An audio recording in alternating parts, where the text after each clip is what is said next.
Selamat datang kembali di perkuliahan teori grup. Hari ini kita akan membahas tentang kardinalitas. Oke?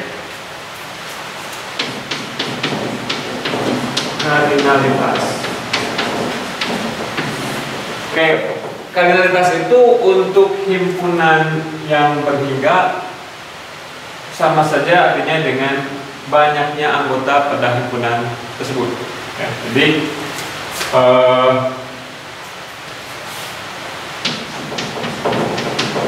jika A berhingga, kardinalitas dari A adalah banyak anggota di A.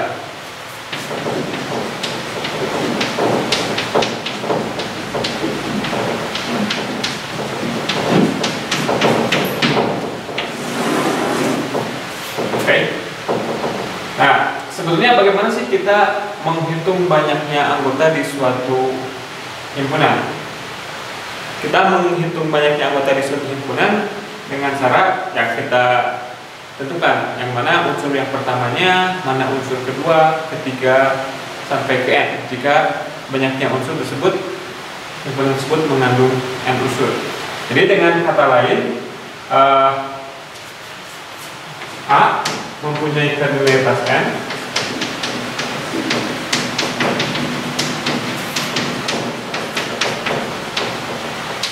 atau ditulis ini notasi untuk kardinalitas sama dengan N jika terdapat pemetaan satu-satu pada pemetaan bijektif dari himpunan 1 sampai N ke A. Jadi ini kita bisa memberikan definisi kapan suatu himpunan itu mempunyai N buah unsur. Kalau terdapat pemetaan satu-satu pada dari himpunan 1 sampai N ke A. Nah, sekarang suatu himpunan kita katakan merupakan himpunan yang tidak berhingga. Oke, jadi sekarang pertama-tama kita gunakan notasi ini. Segmen ini adalah himpunan dari 1 sampai N. Oke, kita katakan B tidak berhingga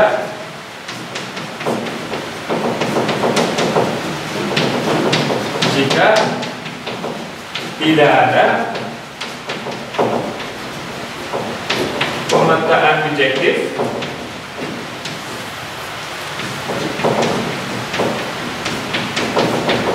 F dari segmen ini ke B untuk M yang manapun juga, untuk setiap M.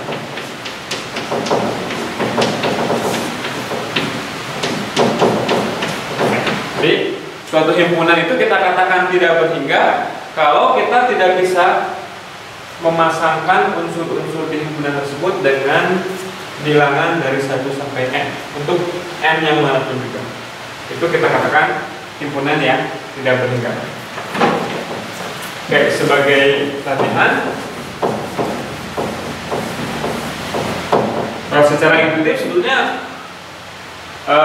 kita tahu bahwa himpunan bilangan asli itu merupakan himpunan yang tidak berhingga. Tapi Anda coba tunjukkan bahwa himpunan tersebut merupakan himpunan tidak berhingga dengan cara menunjukkan bahwa tidak mungkin ada pemetaan bijektif dari NN ke N. Jadi latihan, tunjukkan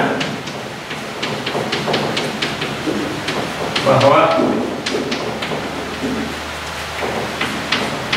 N tidak berhingga.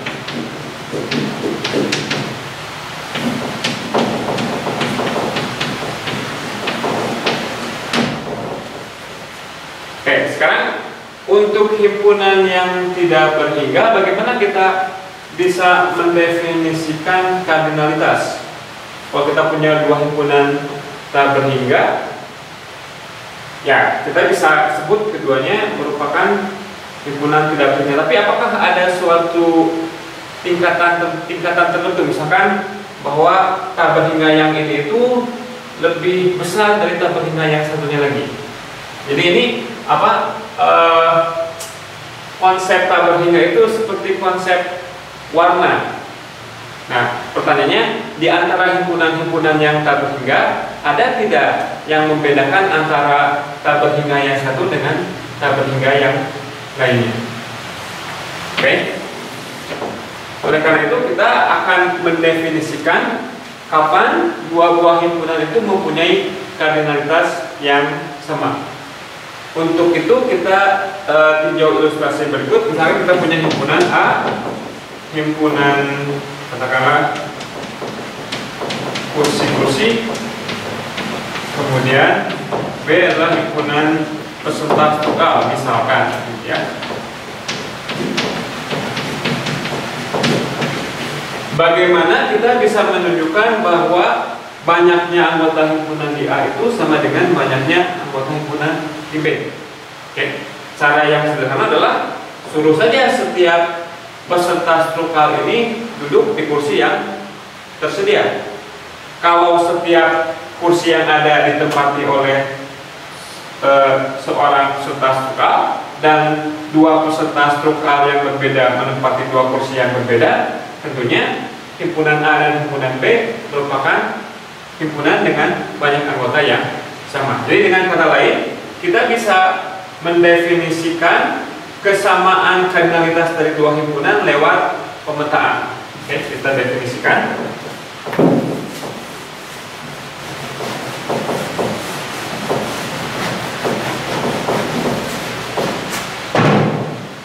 Definisi kardinalitas A sama dengan kardinalitas dari B jika terdapat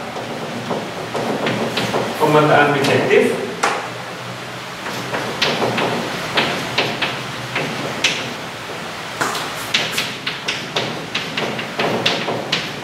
dari A atau B, atau dari B kita sama aja, ya. Jadi ini definisi kita, ya.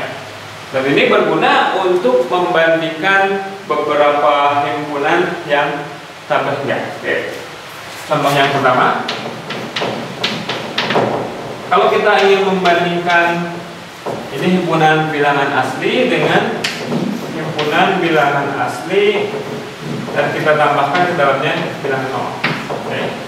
Kita bisa menanyakan mana sih yang lebih banyak anggotanya. Mungkin tidak tepat kalau kita tanyakan banyaknya anggotanya, tapi apakah kardinalitas dari N itu sama dengan kardinalitas dari I ataukah berbeda kardinalitasnya? Oke. Kalau kita ingin menunjukkan bahwa kardinalitasnya sama, sesuai definisi ini kita perlu untuk menunjukkan bahwa terdapat pemetaan satu-satu pada dari himpunan yang satu ke himpunan yang lain, ya. Oke. Untuk menunjukkan bahwa kardinalitas kedua himpunan ini sama, kita bisa menggunakan ilustrasi berikut.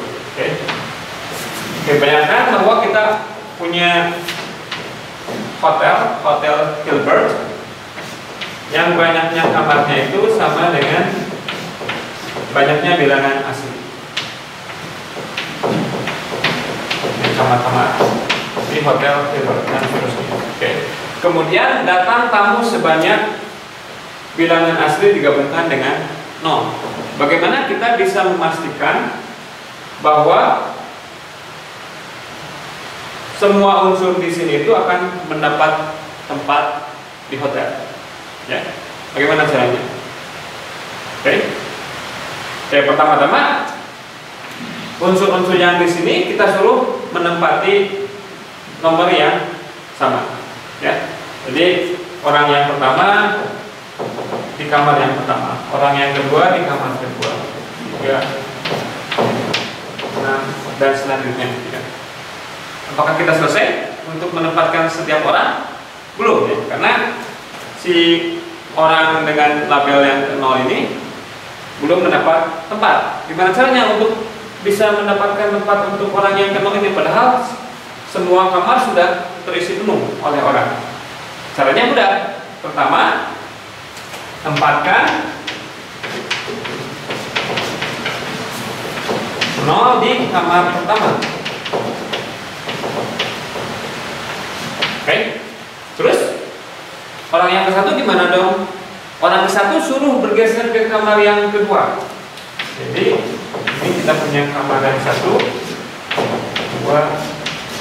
3, 4. Ini kita tempatkan si 0. Ini kita suruh orang yang pertama tadi bergeser tempatnya. Dan selanjutnya. Ya. Maka setiap kamar akan terisi oleh orang. Oke. Nah ini bisa kita formalkan dalam bahasa pemetaan. Jadi sebetulnya yang kita lakukan adalah kita mendefinisikan suatu pemetaan dari n gabungan 0 ke n. Jadi dengan cara apa? Dengan cara pasangkan orang ke X dengan kamar ke X tambah 1. Orang ke 0 di kamar 1, orang ke 1 di kamar 2, dan selanjutnya. Oke, ini definisi pemetaan kita. Kalau kita bisa tunjukkan bahwa pemetaan ini merupakan pemetaan yang bijektif, maka kita katakan sesuai definisi bahwa kardinalitas dari n gabungan 0 sama dengan kardinalitas dari n. Oke, sekarang kita lihat apakah ini satu-satu definisinya ingat gimana? Kalau kita punya dua unsur yang berbeda di sini, maka hasilnya berbeda di sini. Atau bisa juga kita tunjukkan kalau kita punya dua unsur, misal fx sama dengan fy. Kalau ada dua unsur yang dipetakan ke unsur yang sama di sini, maka haruslah x dan y merupakan unsur yang sama. Ya, misalkan fx sama dengan fy, maka fx definisinya adalah x tambah 1 sama dengan y tambah 1. Akibatnya x sama dengan y. Jadi menunjukkan bahwa jika fx sama dengan fy, maka x sama dengan y. Atau kontraposisinya, jika x berbeda dari y, maka fx berbeda dari fy. Jadi f satu-satu.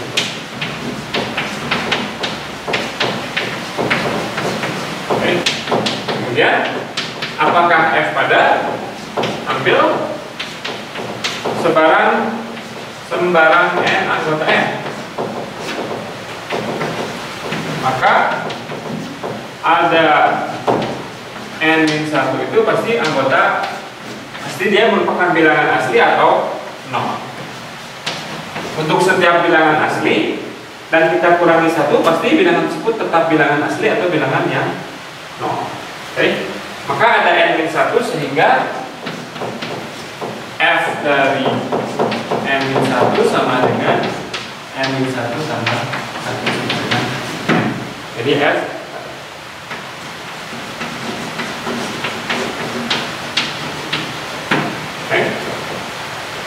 Jadi kardinalitas dari himpunan ini sama dengan kardinalitas dari himpunan ini. Ya, mungkin Anda pikir bahwa ini tambah hingga, ini tambah hingga. Ya, ditambah 1 ya jelaslah mesti tambah hingga. Jadi keduanya sama. Ya. Nah, pertanyaan berikutnya, ada tidak himpunan tambah hingga yang lain yang kardinalitasnya berbeda dari kardinalitas dari n? Ya. Kita sebelum ke sana,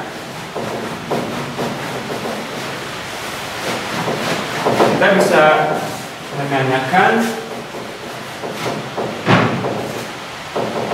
bagaimana kardinalitas Z dibanding N. Ini bilangan bulat, ini bilangan bulat positif saja. Kalau kita lihat, ini kan bagiannya dari ini. Oke, apakah kita bisa langsung bilang bahwa ini lebih besar? Kalau kita lihat kan ada negatifnya, berarti sekitar 2 kali lipatnya, ya. Tapi kita akan lihat bahwa kardinalitas dari Z ini sama dengan kardinalitas dari N.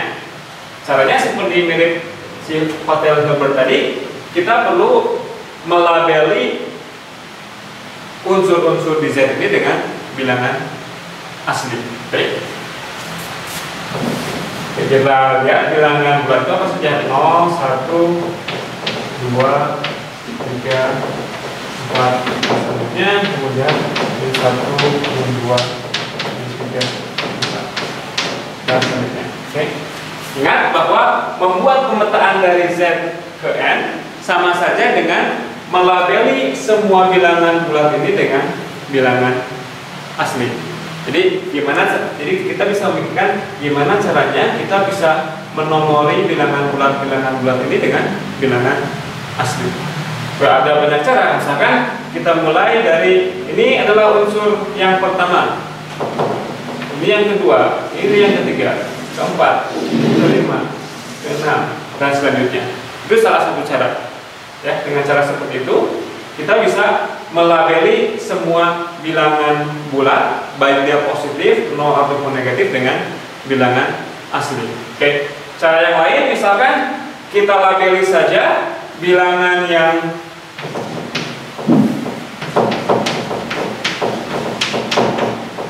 angka negatif dengan bilangan genap misalkan, ya. Jadi ini kita akan labeli dengan 2, 4, 6, 8, 10, ya.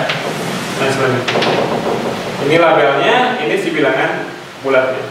Oke. Kemudian sisanya yang negatifnya negatif 1, negatif 2, negatif 3, negatif 4, negatif 5. Kan kita labeli dengan menggunakan bilangan asli yang ganjil.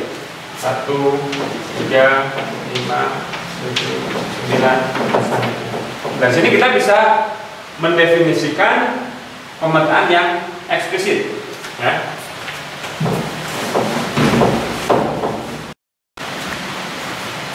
Oke, jadi tadi di sini kita melabeli bilangan 0 dengan 2, 1 dengan 4, 2 dengan 6, dan selanjutnya. Jadi ini sama saja kita dengan mendefinisikan pemetaan F dari N ke Z. Jadi Z-nya kita pisahkan menjadi bilangan bulat K negatif dan bilangan bulat yang negatif. Kita definisikan Fn sama dengan N per 2 kurang 1 jika N-nya genap. Jadi misalkan kalau N-nya 1, dia akan dipergunakan untuk melabeli bilangan, kalau N-nya genap, kalau N-nya 2, ini 2 per 2 kurang 1, 0. Jadi si 0 punya label 2, si 1 punya label 4. 4 per 2 kurang 1, 1, ya. Sedangkan untuk bilangan yang negatif, jika N-nya ganjil, ya. Kalau N-nya 1 kita masukkan min 1, kalau kita masukkan 3 min 2, dan selanjutnya, ya. Ini untuk latihan, periksa bahwa ya objektif. Setelah kita bisa tunjukkan bahwa F-nya bijektif, ini menunjukkan bahwa kardinalitas dari N sama dengan kardinalitas dari Z. Meskipun secara intuisi banyaknya unsur di Z ini 2 kali lipatnya banyaknya unsur di N. Karena ada yang bilangan bulat positifnya, ada juga yang bilangan bulat negatifnya. Ya. Nah, tapi dengan mendefinisikan dua himpunan punya kardinalitas yang sama jika ada pemetaan yang bijektif, kita tunjukkan bahwa kardinalitas dari N sama dengan kardinalitas dari Z. Ya.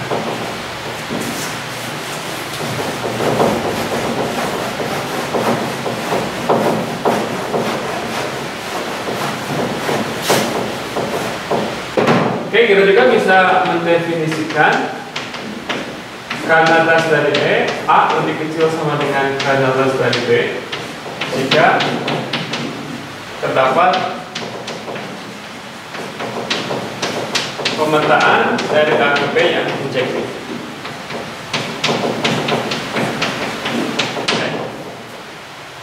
Pernyataan ini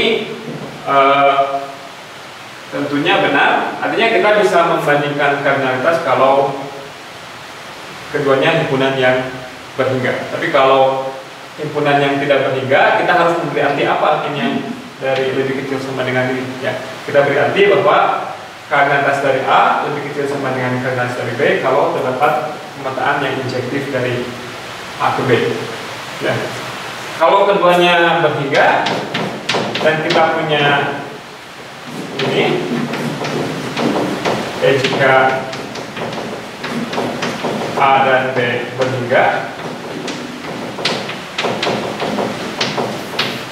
dan B lebih kecil dari A, maka tentunya banyaknya anggota di A sama dengan banyaknya anggota di B. Karena kalau kita punya dua bilangan, yang satu lebih kecil dari yang lain, kemudian yang ini lebih kecil dari ini, ya keduanya harus merupakan bilangan yang sama. Maka A sama dengan B. Nah, sekarang kita punya satu teorema yang menirukan hasil ini untuk setiap himpunan, baik itu himpunan yang berhingga maupun dia himpunan yang tak berhingga.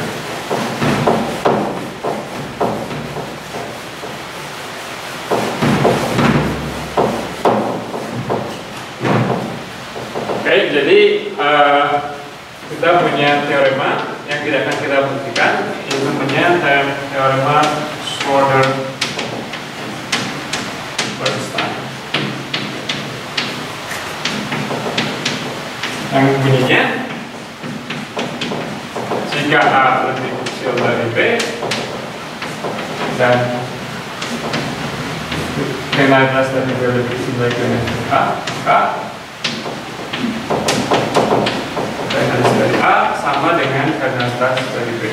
Jadi ini harusnya dibacanya itu jika ada pemetaan injektif dari A ke B dan pemetaan injektif dari B ke A, maka kardinalitas dari A sama dengan kardinalitas dari B. Atau maka ada pemetaan injektif dari A ke B. Ya. Ini lebih mudah kita pergunakan daripada kita mencoba menunjukkan ada pemetaan bijektif secara langsung dari A ke B. Nah, lebih mudah kita tunjukkan dengan cara membuat pemetaan injektif dari A ke B dan juga dari B ke A.